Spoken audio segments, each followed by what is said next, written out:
Governor Cooper addresses the Democratic National Convention. Donald Trump and JD Vance campaign in Asheboro, and a federal appeals court is asked to reinstate North Carolina's law controlling distribution of the abortion pill. This is State Lines. Quality public television is made possible through the financial contributions of viewers like you, who invite you to join them in supporting PBS NC.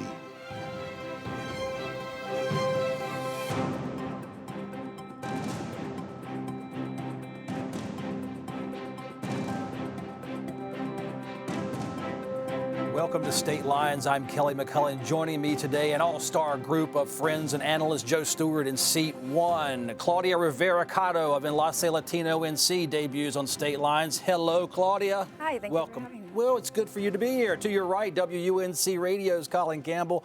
And in seat 4, the man who wonders why he's always in seat 4 is because he's now mass media. WPTF Radio host Steve Rao. Hello, Steve. Hey, good morning, everybody.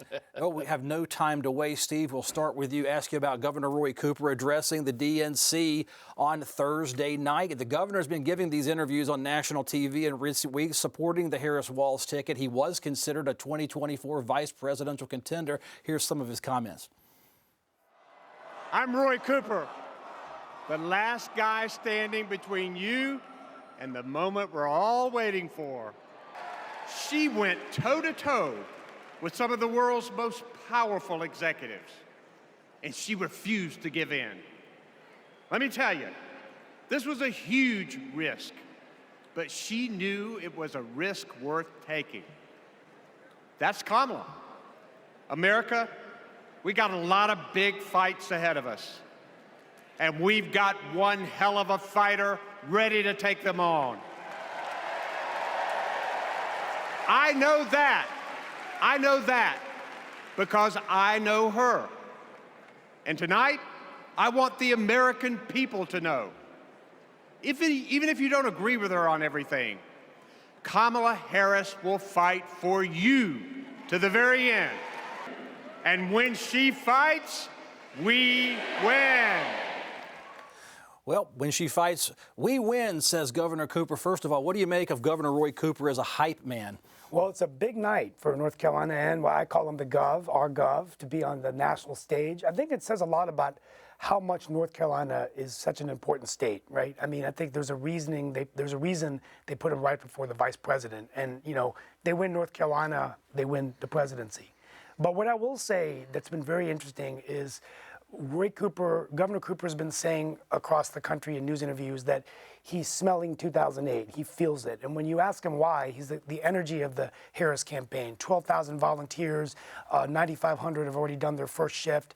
He talks about her being the first one of Asian descent, a lot of Asian Americans in the state. I'm one of them. And then he also talks about just the fact that there could be a down ballot effect as well, right? That you've got energy at the top of the ballot, but with Josh Stein and others running with such extreme conservative candidates on the right for, governor and state superintendent, that and attorney general, those voters could move up the ballot. And so, he feels that this really could be something that, he also, the final thing I'll say is that North Carolina Trump only won North Carolina by 1.3 points last time. So I think Cooper is a smart guy. We often forget he's a Morehead Kane scholar. I'm putting my money on Roy Cooper's prediction, the crystal ball. He thinks that North Carolina is winnable. I think that's one of the reasons why he didn't run for the vice presidency. I think he's going to stay here, bring it home for Stein, and hopefully he can talk also about, economic successes they've had with manufacturing, broadband, those kinds of things as well. All right, Colin, can we roll our sleeves up now and start campaigning? We've had 2 conventions. Both parties very proud of their conventions. It's all feel good. There's no problems in this world right now. Yeah, it seems like a beautiful picture of the world for the last couple of weeks, and we can ignore the real news that's happening. But yeah, I mean, Cooper's definitely there with 3 Red Bulls more than he typically has for a speech. He was definitely more animated as sort of the lead up to Harris, which I think really does show the focus on North Carolina, that it's in play even more than it was before. We see the polls tightening here in North Carolina. Trump still, I think, ahead slightly in the polling averages. Josh Stein seems to be pulling ahead of Republican Lieutenant Governor Mark Robinson in the governor's race, and we're seeing so much of the candidates here. So I think this is just sort of a sign that North Carolina is sort of, if not the center of the political universe, certainly close to it. Claudia, why do you think they would place Roy Cooper? Of all the Democrats you can choose nationwide, think of Josh Shapiro, think of, Gretchen Whitmer was on Thursday night, but it's Roy Cooper who leads up to the main event. Is that about Roy Cooper, or do you think it's about North Carolina? I think both, particularly because Roy Cooper has also been for 2 decades a governor of a state that has voted for the presidential election person to be a Republican, and they still voted for him, which is a Democrat. And I think that showcases that he has a different lens, and that people that even would vote for the presidential election and Republican could vote for him. And if they have their appeal, maybe that leads to something. And I think that is why they chose him. And particularly in North Carolina, we have seen that also it's a purple state, but I would say that particularly because of him is also why it's considered a battleground state. Joe, you could argue there probably wasn't another person at that convention, not even a president, who's 14-0 in races, and that's Roy Cooper. But you compare Cooper's moderate record to Governor Walz of Minnesota. Very interesting that he's right there. He was close to the top, and with one decision, he would have been giving the speech as the main eventer the night before. Yeah, absolutely. You know, the knock on Roy Cooper and his career of politics in North Carolina was that he was too cautious, that he didn't take chances. But he's slow and steady, has won this race for him, and now whatever he does next, whether he's in a Harris administration, if she should win the presidency, or if he was to go on to other political office, if he wanted to consider running for the United States Senate in 2 years, which I don't think is likely, or he decides to go to work for a law firm and do what Jim Hunt did and become a rainmaker and take on public policy issues that really matter to him. The thing that's interesting here is that Cooper was a safe choice for the Harris campaign because he's a Democratic governor from the South, he's a white man, he's not controversial. And for all of what the convention was about, showing the diversity of the Democratic Party and the sense of history that's being made with Kamala Harris being the nominee, here was Roy Cooper, a very slow and steady Southern Democratic governor who's got a good track record saying, this is who I'm going to vote for. And I think it sends an important message to another constituency within the Democratic Party. All right, well, campaigning did not stop in North Carolina. Donald Trump and JD Vance were not in the afterglow of the DNC. They were in Asheboro, North Carolina this week. The News and Observer reports Trump's made 4 stops in North Carolina this campaign cycle, with J.D. Vance making his debut in North Carolina in Asheboro. This was Mr. Trump's first outdoor rally since the assassination attempt in Pennsylvania. Now, I don't know if y'all saw, but today is the 3rd day of the Democratic National Coronation. Excuse me, I said coronation, I meant convention. Sorry for the confusion, but you know, conventions normally are about nominating people who actually win elections. And Kamala Harris hasn't won a single vote for the Democratic Party, and yet they're going to make her nominee. And she'll be worse than Biden because he wasn't really a believer, but she's a radical left believer. She ruined San Francisco, she ruined California, and if she gets in, our country doesn't have a chance. And just like that, Claudia, the campaign season is on. Parties now can't control the message 100%. And they're out there talking. Where's the Harris-Walz ticket going to be? Are they going to hit with just as much vigor? Well, I think that what we've seen is that they are actually attacking, like doing personal attacks, particularly in this rally in North Carolina. It was supposed to be about the national security, and it turned out to be also personal attacks to Vice President Kamala Harris, but also how the administration of Biden has been all this time targeting national security, specifically thinking about how they withdraw in Afghanistan and other issues such as NATO and Russia and Ukraine war. So I think that although they are trying to stay in policy, or that's what they say they would want to, specifically Trump said that their campaign is telling him that he should stay in policy. That's not what we're seeing. So they are definitely attacking personal attacks and also doing a lot of what we've seen conspiracy theories in terms of the election. And I think that is something that will definitely play out maybe for some conservatives base that is already thinking about these topics and is already with this in mind. It might be something that might be helpful in that sense, but at the same time, it might alienate other people. So I would say that what it shows is that Donald Trump's definitely a very polarizing figure in American politics right now. Joe, how is it that the Harris ticket can come up, be so loved in American media and by the Democrats. And you look at the poll, it's still 1 point here or there. She's up maybe 2.5 in a nationwide poll, which doesn't mean a lot because it's state by state. What do you make of this? They're pushing this thing right back towards the personal attacks, if you will, or the contrast. Is this a second Biden term or a first Harris term? Well, there's two important things. With the decision that Joe Biden made to withdraw from the race, there was a certain amount of enthusiasm that came back within the Democratic Party. And then when it looked like everything had been worked out and there wouldn't be inter-party fighting for who the nominee was with Kamala Harris now, everything is about enthusiasm. When enthusiasm doesn't win elections, it helps, but it's not all that you have to do to win an election. And so really, if you look at the polling, where the Harris campaign has made progress, particularly in the battleground states, is among women and younger voters.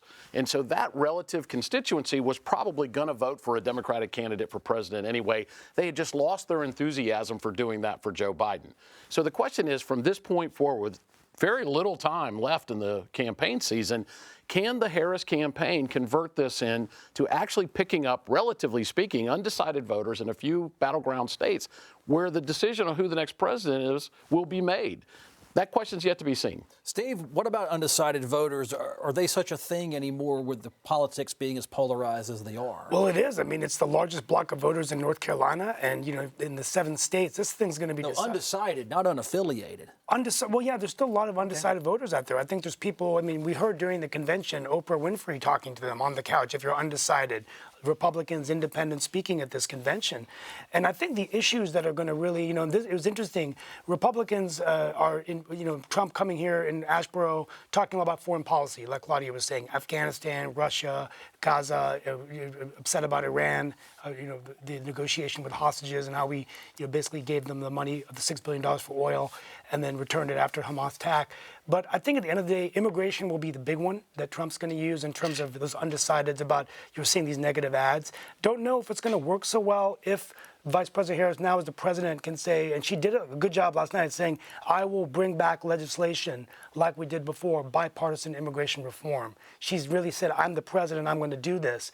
So I think she's coming across stronger in foreign policy. I think she's exceeded expectations. And my sports analogy is it's almost like Rocky Balboa going southpaw with just the last round of the match. President Trump doesn't really know how to react to it. Colin, thousands of people were at that Asheboro rally. People do like what the Trump-Vance ticket is saying, much like they loved what Harris-Walz was saying in Chicago. I mean, both these parties have a very committed fan base, for what it's worth, and those folks are not going to change no matter who the nominee is. These loyal Republicans are going to stick with Trump. Loyal Democrats are going to stick with Harris. It really is enthusiasm, who's excited enough to come out and actually vote, and then that really narrow window of people in the middle who are maybe on the fence about it, and that's who we're really talking about persuading here. And the question is, did either of these events really move the needle? I'm not 100% sure they did. Well, we got weeks to go before we figure that out, don't we? Well, North Carolina passed abortion laws a year or so back that would require women to personally visit medical facilities to receive the abortion pill, much less take the abortion pill in front of a medical professional. The law contradicted FDA approval of mifepristone for home use. A federal judge blocked those parts of state law, and now 18 states are suing to have those provisions reinstated, Colin. Those states say state legislators have the authority to regulate abortion at the state level. Opponents of tighter abortion pill regulations say politicians have no business interfering in federal rules that create a safer national drug distribution system. Colin, that's a big court case. It comes right in the middle of election season. Doesn't it always seem to happen this way? Yeah, exactly. Now you're seeing this is obviously not just a North Carolina issue. This is a lot of other states that are grappling with this in terms of the abortion restrictions that have been passed around Republican states. Our law is not that unusual. If anything, it's a little bit less restrictive than some of the other Republican-led states that have passed abortion restrictions.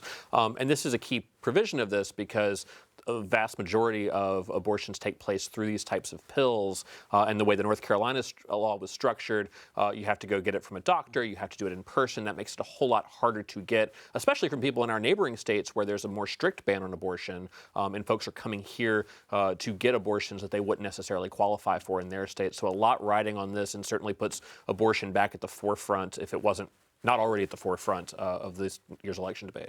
Joe, I understand abortion is why they're in court, but underneath that is a philosophy, federal rules versus state authority. And do you see it more of an abortion debate or more of a governmental power, separation of powers federalism debate? Yeah, probably the answer to that question, Kelly, is yes. Yeah. And so it is a multifaceted debate, and it's increasingly healthcare because of the expansion of Medicaid in the state. It is a more significant issue now in terms of what the federal rules are for a lot of types of clinical and therapeutical treatments that are made available through these federal programs. I think what Colin touched on in terms of the issue as it resonates relative to the public policy issue of abortion is the fact that the largest percentage of abortions performed in this country each year now are pharmacologically produced. It's not like it was before where a woman had to go to a clinic, to a physical facility as much as it is the right to have a conversation with a doctor and make those choices for herself and to perform, in effect, this treatment on herself in her own residence. I think the discussion and debate of abortion as a function of policy makes it a little more complicated when it's not that old way, but this new way where it is more just the woman in the conversation with her doctor. Nope. Claudia, what do you make of this issue? In some issues, people want, or certain sides want federal control, and some sides say it's time for state control. What abortion gets yanked around? Is it a state issue? Is it a federal issue? What do you make of this court case?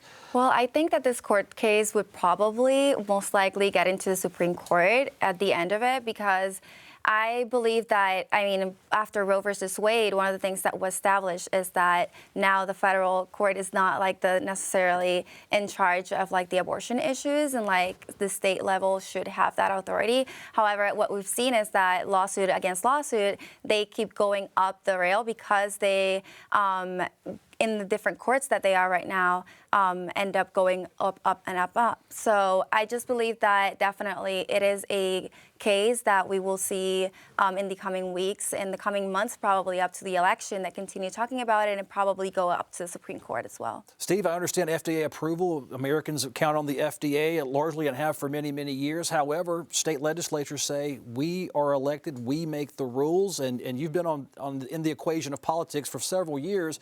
Which is it? Is it about political power? Is it about medical policy?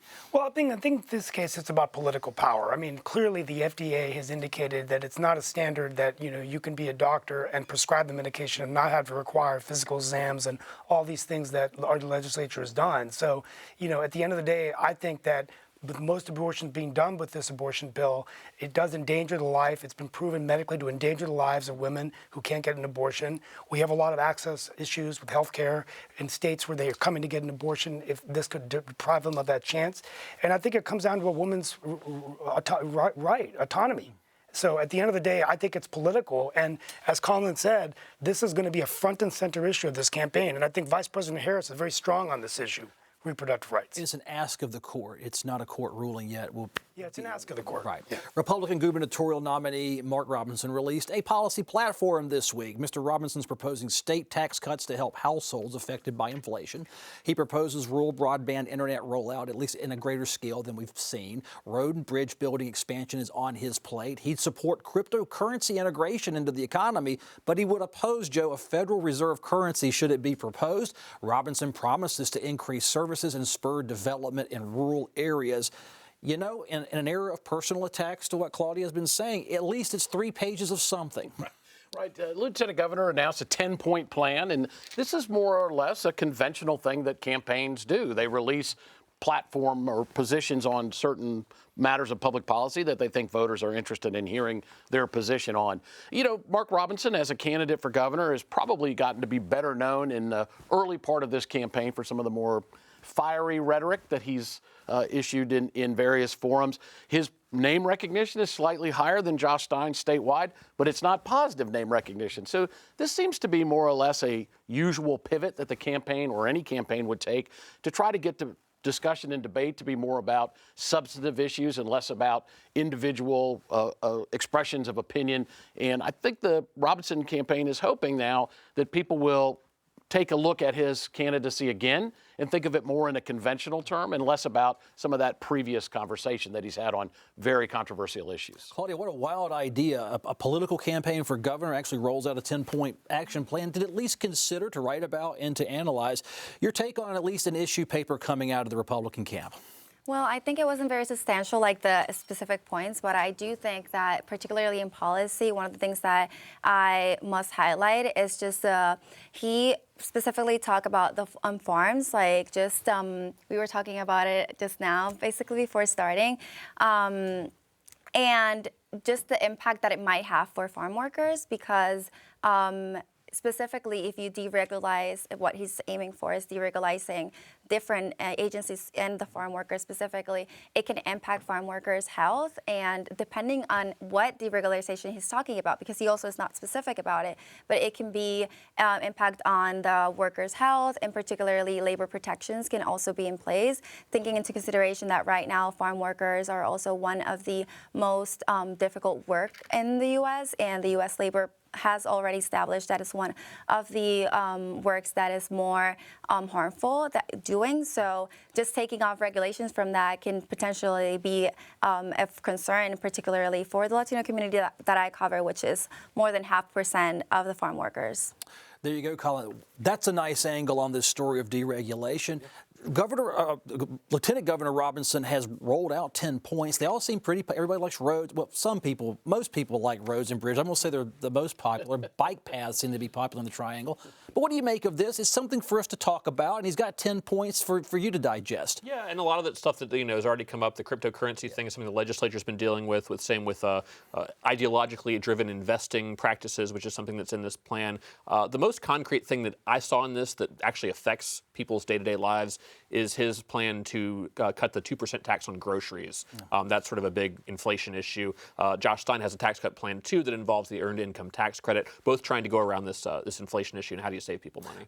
All right, let's talk about Mark Robinson releasing his public safety agenda, Steve. That was also something that came up a little bit earlier, where he's wanting to have local law enforcement work with ICE. He's pushing back on left-leaning efforts to defund law enforcement agencies. He wants to roll back some of these rollbacks of the cash bail that was popular 3 or 4 years ago, and he wants to reactivate the death penalty. It's dormant in North Carolina, but not banned should suspects murder law enforcement officers. So that's a broad, fully conservative embrace of public policy on public safety. Your take on this, now that's got some meat on it. Yeah, it does have some meat on it, but I must say, when you even look at the economy as well, I mean, he waited all this time to come up with these specific proposals, so I really think it's a bad campaign strategy. I mean, I just say this as an analyst. I mean, he said that, he would like an AR-15 if the government goes too far. He said every now and then it's good to have a killing. I mean, you say these things, and as someone in politics as well, I understand when the mic is on and you say something, it can be used against you. So I think this is a result of this. I think that it's good to have some meat on public safety, but I think you have to look at the record. And in this case, when you look at A.G. Stein, you look at the chief law enforcement officer. He's been doing stuff on sex crimes, rape kits, serving on the racial task force, looking at training police officers. I mean, I think that's my take on it. Joe, give me your thoughts on the public policy plan for public safety. Yeah, I think the challenge always is the perception that the voters have about crime and the actual crime rates sometimes don't necessarily align. But people's perception is what matters to them as voters. And so there is a general perception among some segment of the voting population that crime is a real problem. And perhaps if you've been a victim of crime, you feel that more poignantly, regardless of what the statistics are. But a lot of these proposals make sense for any Republican candidate, sort of a law enforcement orientation, usual thing. Although the lieutenant governor's up against an attorney general who was the state's lead law enforcement officer. And so it may not be as effective as perhaps if the Democratic nominee wasn't somebody from a law enforcement orientation. Claudia. Yeah, so I think that definitely shows that his plan is like being tough on crime. But particularly, as you were mentioning with the HB 10, I think that's something that really concerns the Latino community, which I cover. And the ICE bill? The ICE bill, Immigration, yeah, okay. HB 10 bill. And basically that bill, there's been also concerns about the constitutional right of it. And if it does pass or like something similar to it passes, there is concerns that the ICE are usually not mandatory. And in this case, it will be. So that constitutional concern is something that we might see coming up in the future as well. All right, Colin, I want to be fair to the Stein campaign because the Robinson campaign policy rollout had you, my friend, looking back on some of Josh Stein's proposals. Let's talk about those. He wants to revive an earned income tax credit. Republicans ended that credit 10 years ago because they lowered tax rates across the board. He also wants that tax-free school shopping weekend revived as well. That came out this week. In fairness to Josh Stein, he's got some points. What are they? Yeah, so I think that's sort of the key thing. He also wants to raise the minimum wage, although he hasn't said exactly what he wants the wage to look like. One of the big takeaways from both Robinson and Stein is that neither of them so far have proposed any changes to the actual personal income tax rate, which is scheduled to drop gradually every year for years to come under the current state budget. So unless anyone changes that, it's not going to happen faster, and it's not going to not happen. So I think the specifics are sort of eating around the margins of this. How do we save people money, cut taxes just a little bit to address the inflation issue? Yeah, I mean, I think Stein's plan, I think it's focused in terms of it does talk about the actual money that could save during tough times. $500 for a family, or $1,400 for a family of three. I think putting money back into people's pockets with these tax credits is a good idea. And even post-pandemic, we're still living in inflationary times. I think economically we have to look at what are we doing to help the working class of North Carolina. With that being said, from my local government perspective, I think you need revenue. You need revenue, so just lowering corporate taxes I don't think is the answer. But Joe, last word, 30 seconds, my friend. Well, it's interesting. For all the issues that we talked about today, national polling still shows people are principally concerned about the economy, but a more significant issue is people are a little distrustful and unhappy about the leadership they feel they've gotten of this country. And I think that cuts both ways for both parties. I think for both of these presidential campaigns and both these gubernatorial campaigns, they're going to have to show how their better nature is going to be part of their governance going forward. Claudia, I hope you had a good time on the show. Yes. We are out of time. That's good. Thank you. Joe, Colin, Steve, always thanks for sharing your wisdom. Thank you, folks, for watching. You're our most important guest on this show. Email your thoughts and opinions to me, statelines@pbsnc.org. We'll read every email. I'm Kelly McCullen. Thank you so much for watching. We'll see you next time.